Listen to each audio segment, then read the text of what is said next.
Sige. Holy Gospel of Jesus Christ according to Saint Matthew, chapter 24, verse 42 to 51. Jesus said to his disciples, "Stay awake, for you do not know on which day your Lord will come. Be sure of this.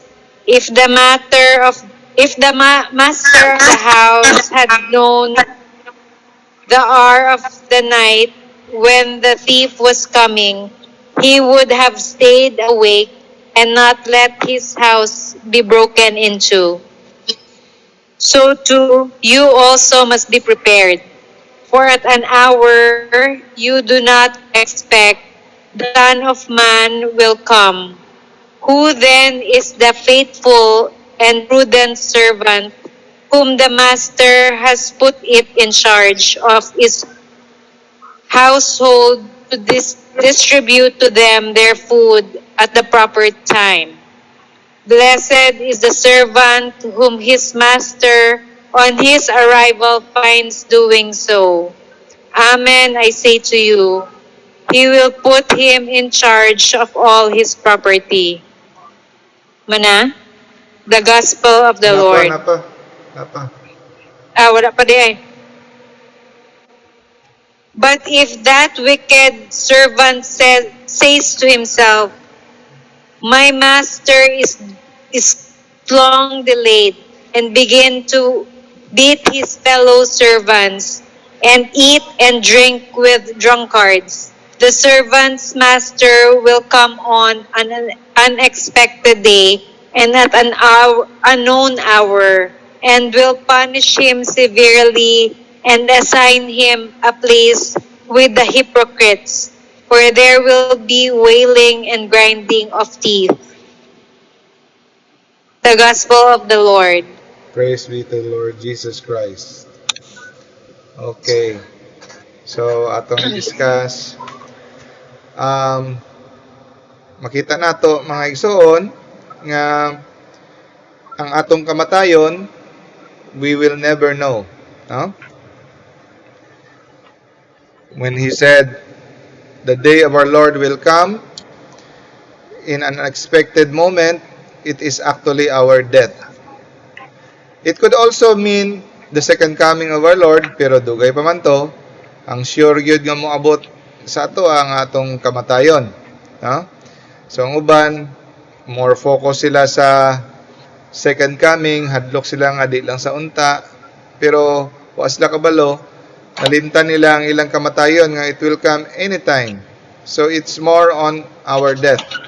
Because kung kabalota sa atong kamatayon, we will stay awake.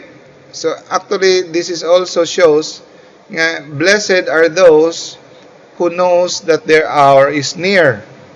Like those people with cancer, people who are in the hospital, they can prepare, they can ask forgiveness.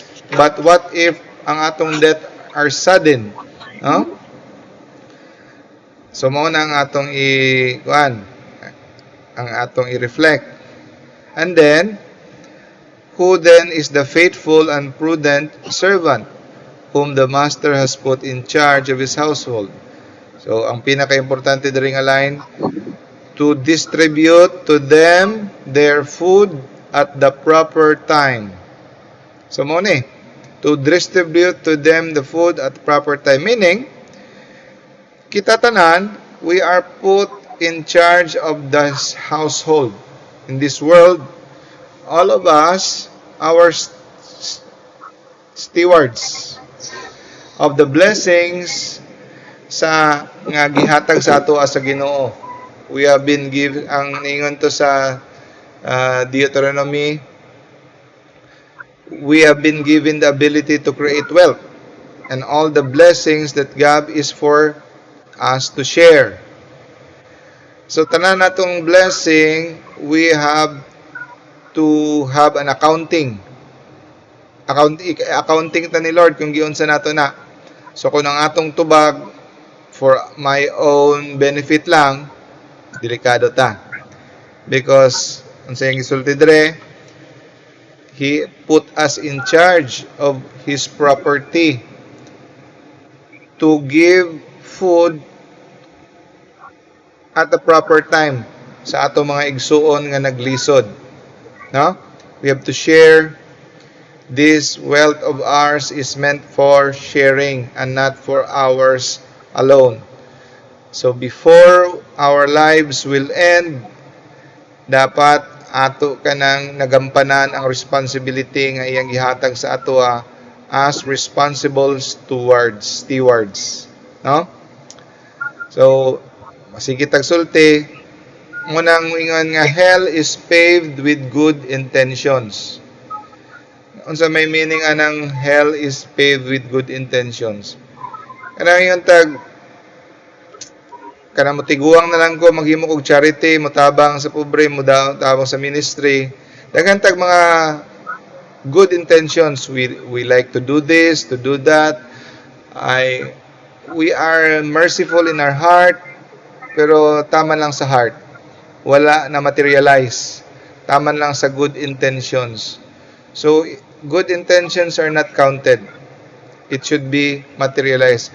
Sometimes we do not start now because we think, mingon ta, because the servant, the master is, kuan pa, dugay pa mo abot.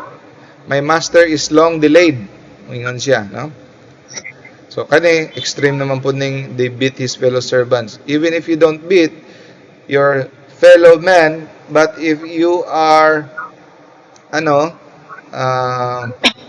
tawagan na indifferent to their needs, as being ikaw ang medyo angat sa buhay, you have the responsibility to take care of those less privileged people. Okay?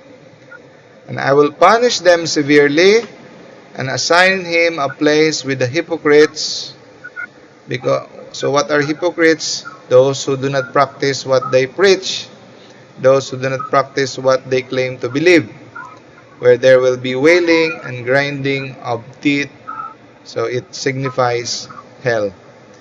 And also, para sa mga drunkards, and begins to beat his fellow servants and eat and drinks with the drunkards. So di gid maayo pala hubog. O it means ang sige lang og merrymaking, no? Lavish pleasures. Okay. Okay. That's our reflection. Let's go to our main topic. From the book, the saints who battled with Satan. So our comrades, the saints.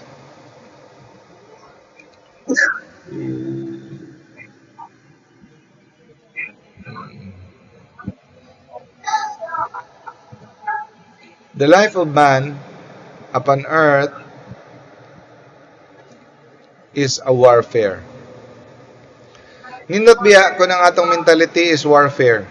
No? Dili lang kay this life, eat, sleep, and work. So, nindot kung atong ang mindset naton, i-picture out naton ang life nato is in a battleground. We are actually at war. Because mas vigilant kita on the tactics of the devil sa iyang mga bitag niya. We engage in a critical battle for our souls. And ours is fought against the ancient and powerful enemy of all the human race. Ancient, because ever since the world began, na siya. Okay? Before the creation sa earth, na si Satan. Be sober, be watchful, St. Peter warns. Your adversary, the devil, prowls around like a roaring lion seeking someone to devour. So, ang kanabitaw makampante kita, say kung everything is fine, and then we let our guards down, mulax kita sa tong prayer. So, O na. And then, just when we thought nga everything is fine, and then we are so strong spiritually, and then suddenly, we lost our patience, we lost our temper, or we accepted an indecent deal, proposal sa mga something like that, no? We fall into sin. So we always should be in guard because ang si Satan, ancient, kabalo na gid siya sa atong on how man operates. No? Kabalo niya asa taig-on. Gahulat lang gina siya kanu sa siya motukob. But thanks be to God that we have as our comrades in this conflict a host of saints in heaven. So naatay mga kauban, a host of saints in heaven willing to help us. So they have already won their victory through the cross. They have won their own battles and there's victor's crown through the cross of Christ. They stand before God sharing in the triumph of Jesus Christ, their commander, who vanquished Satan on the cross. But they are by no means simply resting on their laurels in God's presence.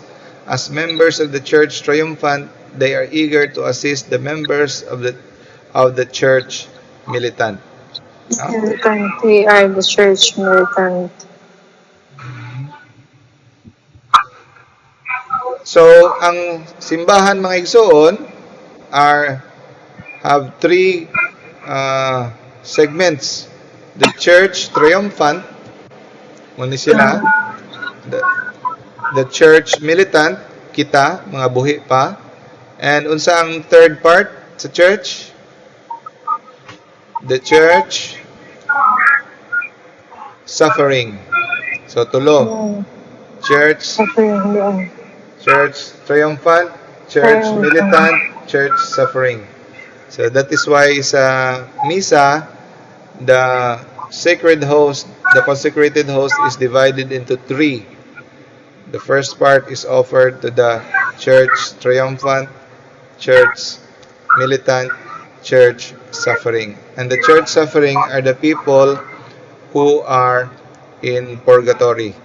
So katong mga naa sa katong naa sa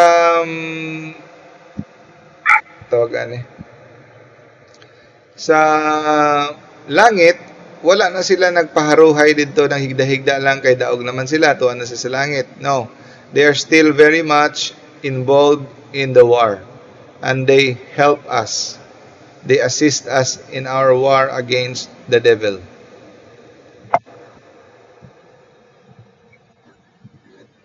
Their courageous conduct when they were during sa ilang time nga soldiers pa sila diri sa kalibutan, they can provide us a great example. No? We can learn from them, from their example, because they know how to fight and defeat the devil. And we can learn from their wisdom. No? They can give us advice. But we know how they defeat the devil. Spoiler alert, it is only through humility. Humility is the way nga i-defeat nila ang devil. They now have a share in God's own nature. We see in 2 Peter chapter 1 verse 4, which includes His power and authority. Ingon sa 2 Timothy chapter 2 verse 12, if we persevere, we shall also reign. Mangutana ang ubang mga sikta, yun sa nila pag-help mo man aslay power. Di man asla Ginoo, only God is omnipresent, omniscient, no? Omnipotent. No. They share already in God's own nature. Because ang sulti sa Bible, if we persevere, we shall also reign with Christ. So we share in God's own nature. Even sa buhi pa, what what picture is this? Saint Padre Pio. Don't you know that Saint Padre Pio flew? Nilupad siya sa buhi pa siya.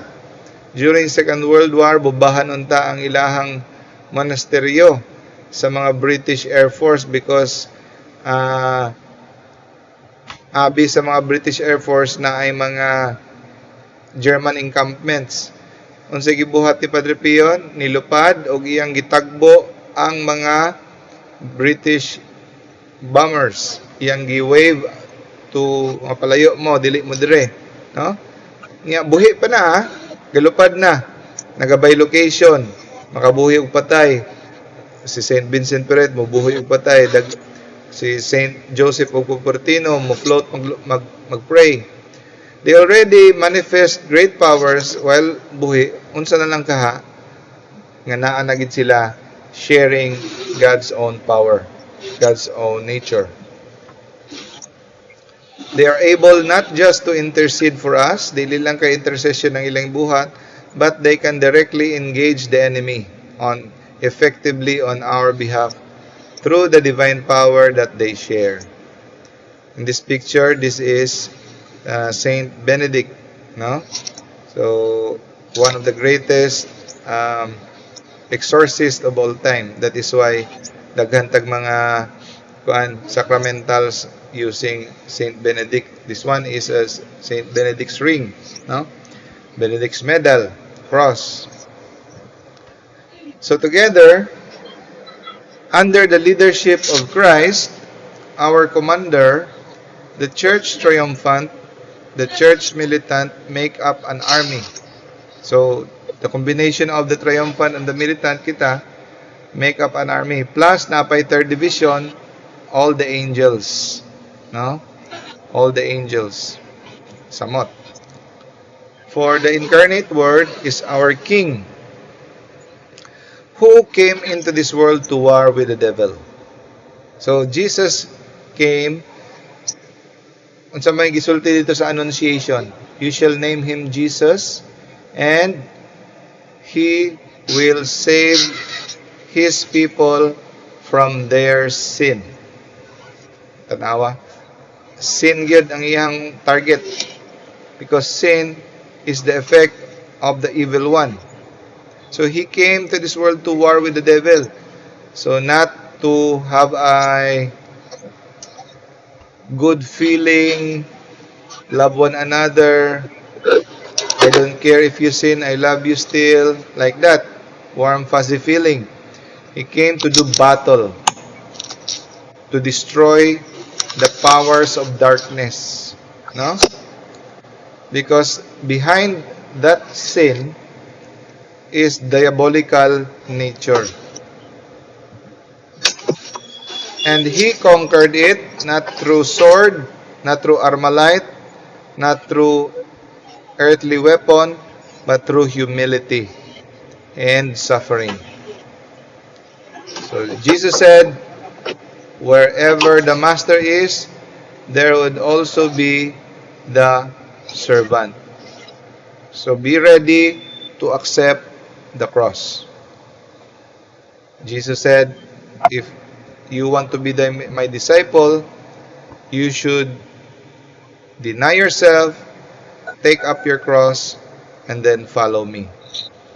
So, Yung ano ugali ni Kuya, ang sulat na natin mayor, nga maapil siya sa kandos diri sa sinitas. Uy, nawala mo na.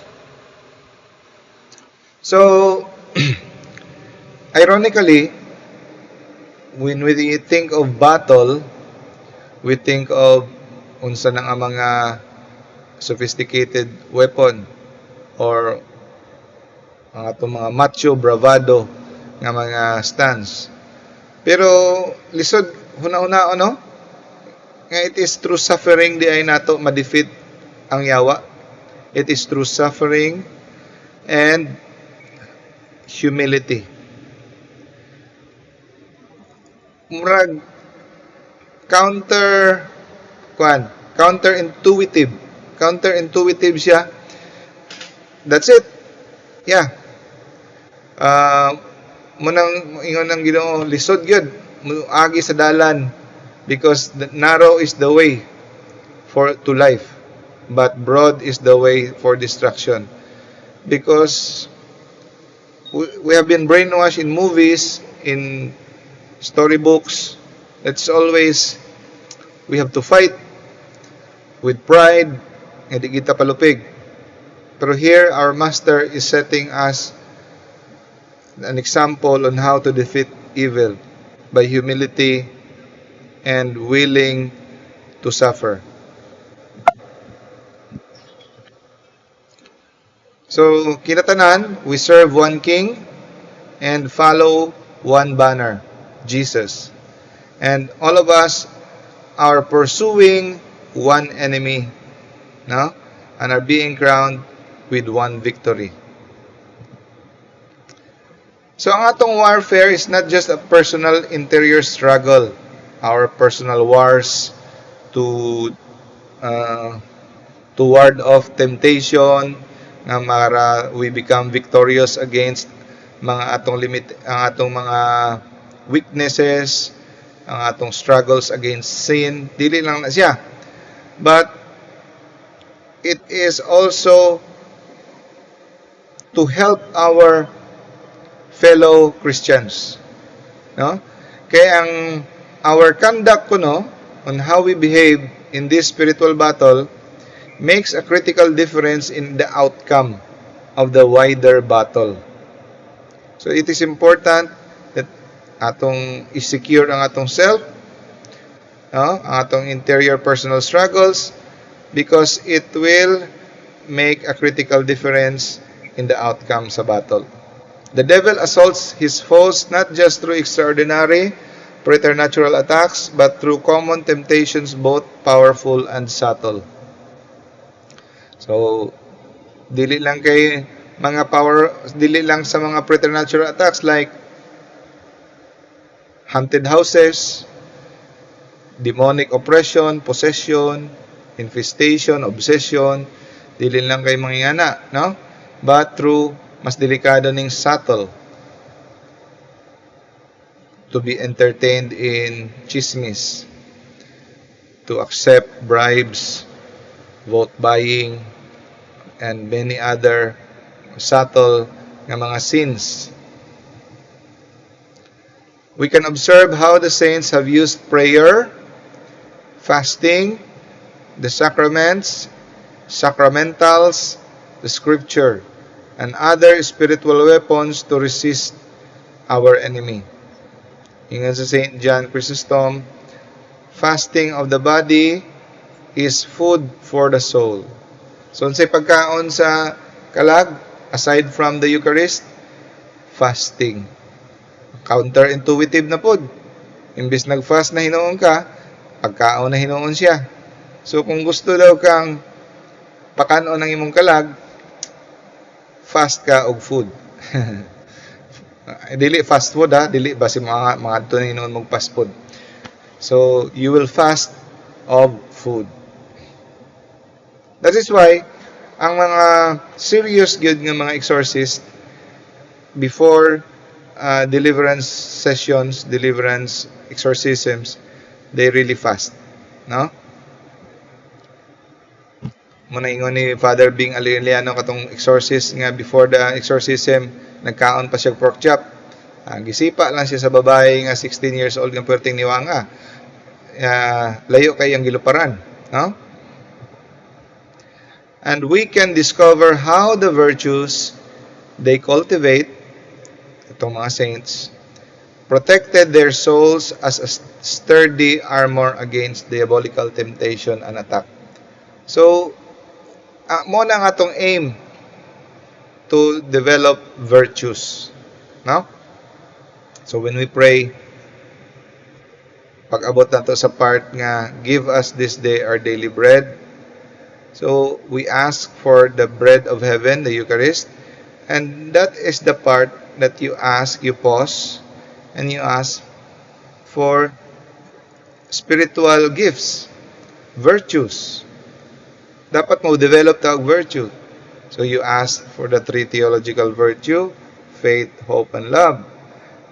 Lord, I ask for the 4 cardinal virtues to develop in me: prudence, uh, justice, temperance, fortitude.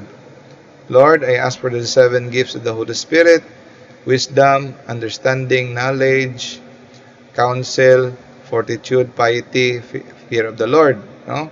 And then, Lord, I ask for the 12 fruits of the Holy Spirit: love, joy, peace, patience, kindness, gentleness, generosity, goodness, faithfulness, modesty, chastity, and self-control.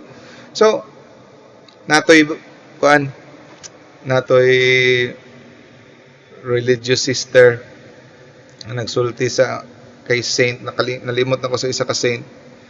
Ingon siya, kung dili lang niing-ani ang akong mga kauban sa convent, mas holy na siguro ko. Kung dili lang niing-ani sila ka ngila og batasan, mas na holy na ako karon. Unsay tubag sa iyan is sa saint. Actually, because of them sa ilang kinaiya, that will make you holy. Yeah. So in this life, ang atong aim is to gain virtue. The virtue of being gentle, the virtue of generosity, the virtue of being kind. So kinanglan na atay makadevelop ta og virtue, no? So unsa man ato pag-develop og virtue? Kung we are day in and day out nag-atubang aning mga tao that irritates us, that we can practice our virtue. Okay, now let's go to Eve and the serpent. The war begins. So ang title sa atong book is The Saints Who Battle Satan. So ano na-appeal man si Eve o si Adan? Actually, brothers and sisters, bago na po kabalo, si Adam and Eve are saints. They repented after, we don't know exactly when, but according to tradition, they repented. They made a contrition. And kabalo mo sa ilang feast day, the feast day of Adam and Eve is December 24. Huh? So they're included in this, the saints who battled Satan, but we know the outcome, they lost. So they are they are the saints who lost, no?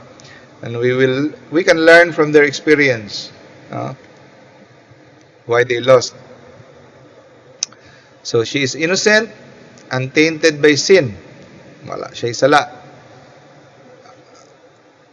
So si Mary, aside from Mary, in this world nga walay sala, Eve, basig malimot ta, wala po siya sala. Equal footing silang duha. But ang difference na nila, Eve disobeyed, Mary obeyed. Okay? She was untested, and her innocence left her gullible, vulnerable to the wiles of a deadly enemy masquerading as her friend. So our enemy, the devil, will always pretend to be our friend. Her name was Eve, and her enemy's name was Satan.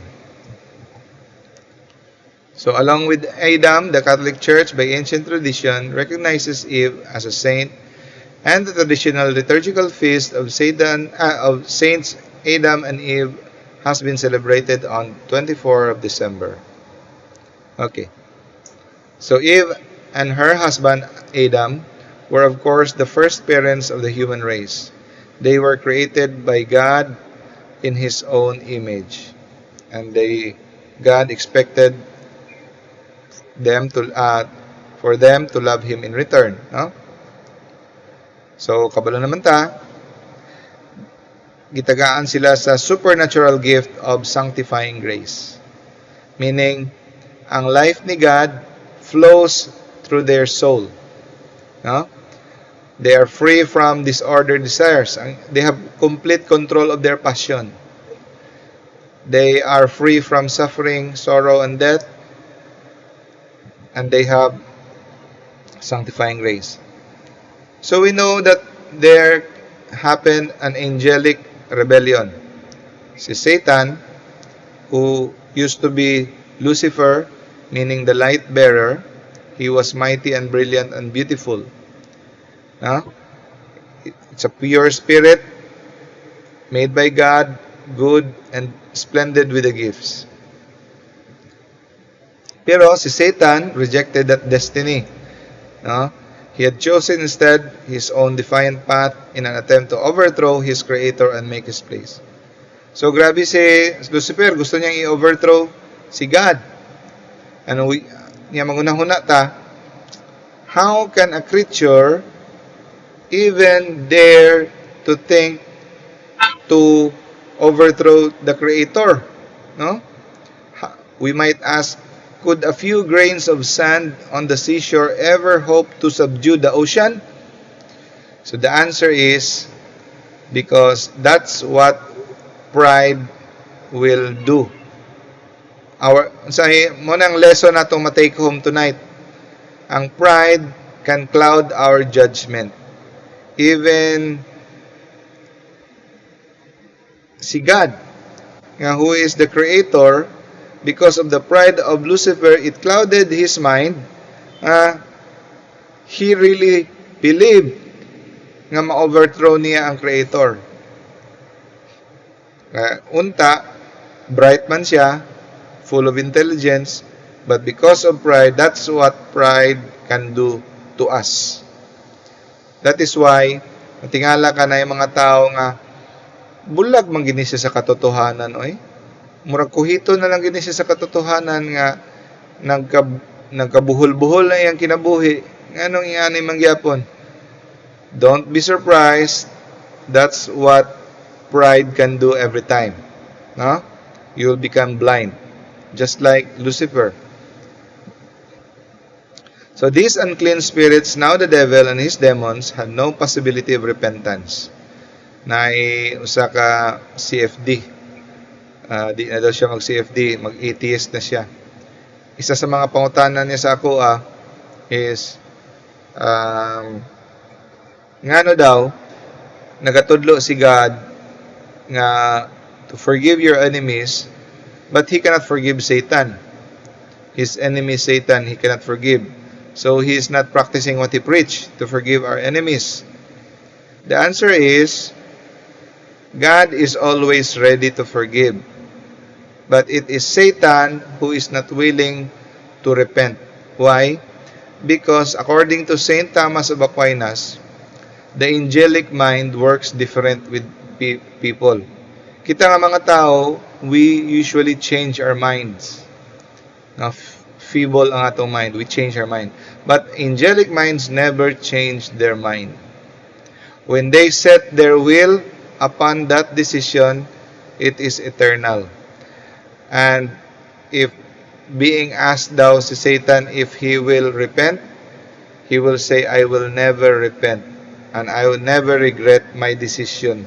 So he already decided in his heart that he will hate God forever, eternally. So the free and full choice they made with all their being was definitive and irrevocable. So lahi ang mind sa human and sa angelic mind, which is free of the body. Kita, we are attached to the body. That is why our spirit is influenced by our physical being. That is why kung kita nga mga tao, if we are not attached sa atong body, we think the same. But some of us are born with defective bodies, defective brain. That is why, example, people with Down syndrome, they think differently. They always smile, they're always happy, and then they don't develop intelligence, which is high because affected ang ilahang soul sa ilahang body nga naka-attach presently. But if their soul is separated, is already free from the body, we are as intelligent as with the rest of the humanity, no? So the great dragon was thrown down, that ancient serpent who is called the devil. So asa man siya githrow down, he was thrown down to the earth, no? And his angels were thrown down with him. Revelations 12:9. So sa kadaghan ang nag-rebelde, two-thirds. Two-thirds. Two-thirds ang loyal, one-third ang niuban kay Satan. And their hatred toward God knew no bounds. So, why limit, no? Ang ilang kasuko sa Dios. So since they could not conquer him, they would vent their rage by assaulting his children. Kita, ang mga creation ni God, dito niya ibuntong ang kanyang galit. So he will do his best to drag with him down to hell the children of God. So we will have an eternal separation to the Father. So when the time was right, the devil slithered as a serpent into the garden of paradise. The war in heaven has become a war on earth. You can see the drawing, slithering, approaching Adam and Eve. Now, time for seduction, lies, and doubts. Okay, what would be the adversary's strategy? Divide and conquer. So, what can we learn from this one? So, gi-divide niya and conquer, just like sa atong life here on earth. Para madaog nimo ang usa ka impenetrable force, first you divide, paawayon nimo, no? So, muna nga magbantay ta sa atong family, mag-away-away ta, dali gid kita makonquer sa demonyo, sa atong community, sa atong religious group, sa church, no? So gusto gyud kanunay ang ingon pa ni Father Ripperger, dili man niya dayon ma-separate ang wife sa iyang husband. He wants to destroy marriage. Okay? What he does is he instill in the mind of the wife and the husband psychological conflict. I-separate niya ang emotion sa bana o asawa. And then the rest is easy. So iyang i-separate mentally, psychologically, no, emotionally, and then the rest will follow. He can separate them forever. When the woman was alone, he would come to her. See? And once he had overcome her, he would go for her husband through her. He would not approach them together because together they would have more strength to resist. So ngano nga dili siya mo approach sa iya dungan, kabantay mo si Eve ang iyang giuna, wa siya midungan sa ilang duha. Because kung sila duha dungan, they would have more strength to resist. No? So, pwedeng bumustorya ang serpent kay Eve, pwede maka-advise si Adan. Uy, nga nung gastorya man ka. No? So, ang iyang technique, iyang giisa-isa. Divide and conquer. So, beware in our life. When Satan found Eve, he spoke smoothly and gently. So what can we learn? When temptations come, it doesn't come nga kanang spectacular, magnificent, nga murag makita ginato nga kinisala ni. No. He always come subtle. Nga di gid nato manotice nga kini iya sayawa. Pero naay mga slight nga mga signs, but we have to be sensitive. No? So not with a threat, even a challenge, but with a probe posing as a reasonable question. Amo nang mga doubts nga mo adto sa atong mind. I'm sure at one point in your life niabot sa inyohang time nga you are tempted about your faith. Nga sige ko og control dere. Bot lang tinuod bagid ka nga na ay second life. Tinuod bagid ka ni si God, no? Satan will put those, he is the father of all conspiracy theories, no?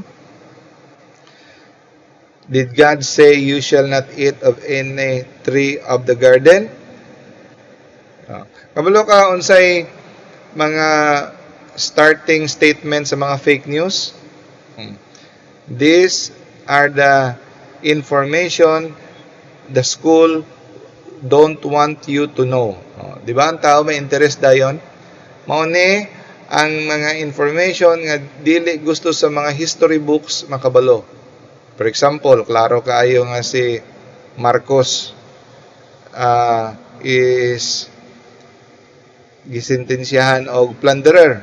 Pero ang insulti sa fake news, mao ni ang dili gusto ipahibalo sa inyo sa history books nga si Marcos actually is not plunderer. Actually, he is a hero. And then, gihipuan lang siya. So, unsa may gisulti sa demonyo? Okay? Unsa isulti sa Ginoo ninyo? Dili mo mukaon sa prutas? No?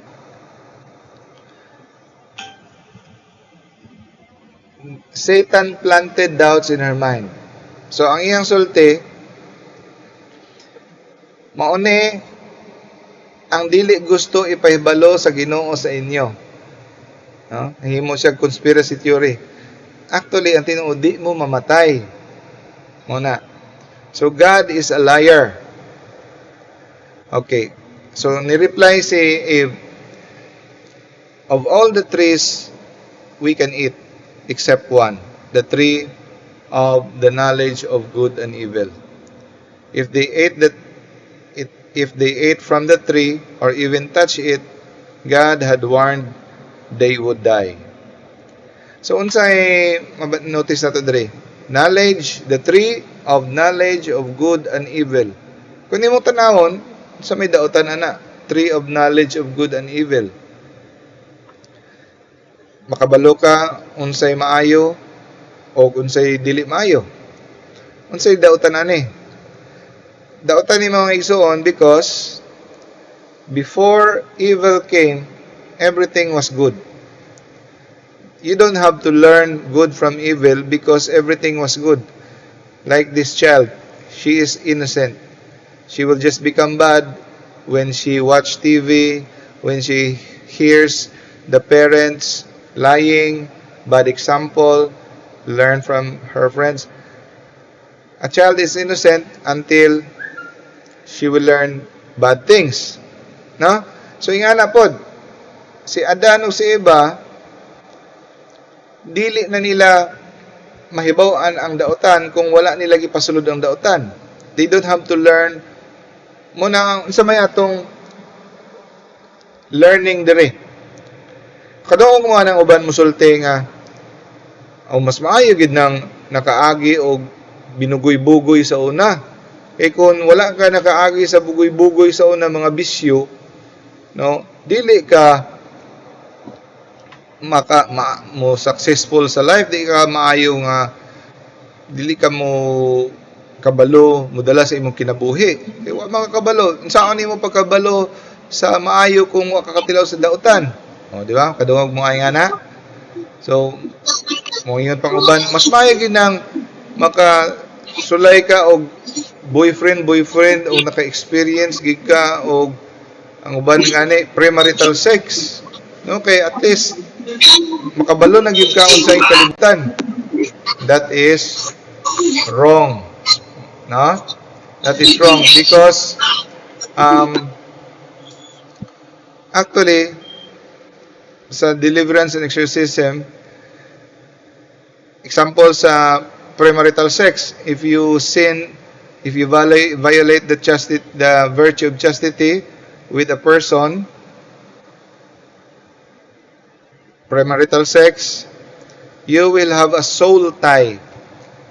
You will have a soul tie with that person, because with respect to justice, because you did an intimate relationship with that person, you will have a soul tie, an emotional and something psychological. And then Satan will use that memory, will haunt you forever, even the time that you are married. It will pop up in your mind, and then naay gani usa ka tawo nga he is already a serious Christian. Ingon siya, I would pay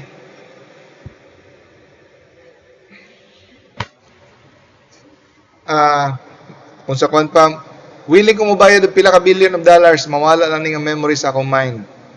No? Katong mga past sinful experience niya, because it stays in your brain. So that's why we have to always screen, filter unsay mosulod sa atong mind, atong mga experiences. It has to be always good. Huh? So mao na nga ang innocence nawala. That is why they have now the struggle to always resist evil. Before that, it has been good always. So the devil's task would be to entice her to disobey. Because if will disobey, they will already be on his camp, joining him in his rebellion. And he knew just the trick. So unsa may trick ni Satan? Satan planted doubts in her mind about God's character. So what can we learn in our present life? God is very big deal kaayo. No? Big deal kaayo kay God ang character sa tao. God, the good name of a person. If we destroy the name of a person, God will punish us. That is why strict kayo si God nga we do not engage in detraction, rash judgment. That is why these are mortal sins, especially detraction, when we propagate things nga makadamage sa ngalan sa tao. Okay, here, the character of God is being maligned. God is a liar. Sorry na lang ha sa mga dili ganahan kay Ninoy. Ako ganahan man ko kay Ninoy gyud because he died for our country. Sorry na lang. Mola na akong example ng mahinamduman. So Ninoy died for our country. He could stay in America, but he went back to prove and he will lead the people against tyranny. And he was killed. But you know what? The lies that is propagated by those mga trolls, the lies that is propagated by the money of the paid trolls, Ninoy is not a hero, Ninoy is evil, Ninoy is communist.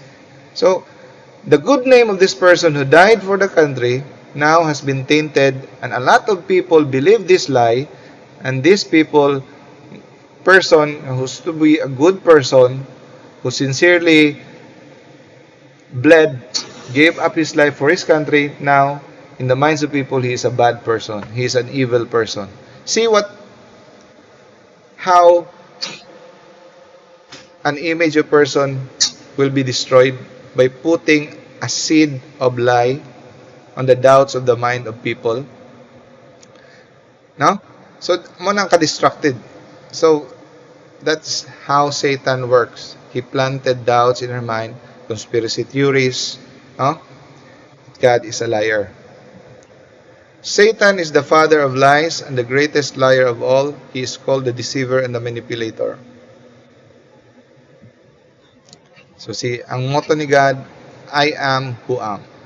When Moses asked, who will I say who sent me? Tell them, I am sent you, or I am who am sent you.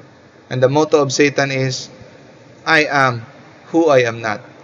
See, Satan, the great pretender, He always claim whom he is not. No? Dili lang sa tama, no? Kay taas-taas pa rin siya. Putlo lang sa natin eh. It's already 7:30. Okay. To be continued.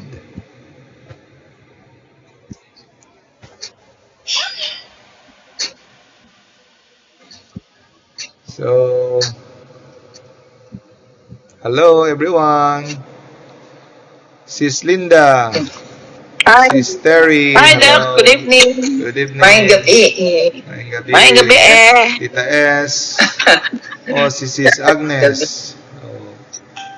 Glenn. Sige, closing prayer to Sis. Okay. Let us all pray the Hail Mary.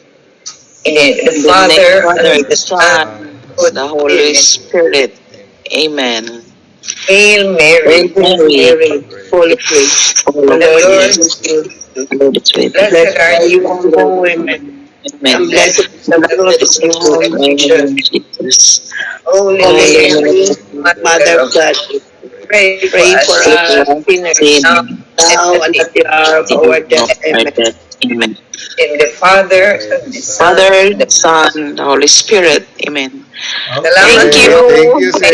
Thank you, Thank and you. good evening. See you next week. Bye-bye. Good evening. Bye-bye, Sis Lian.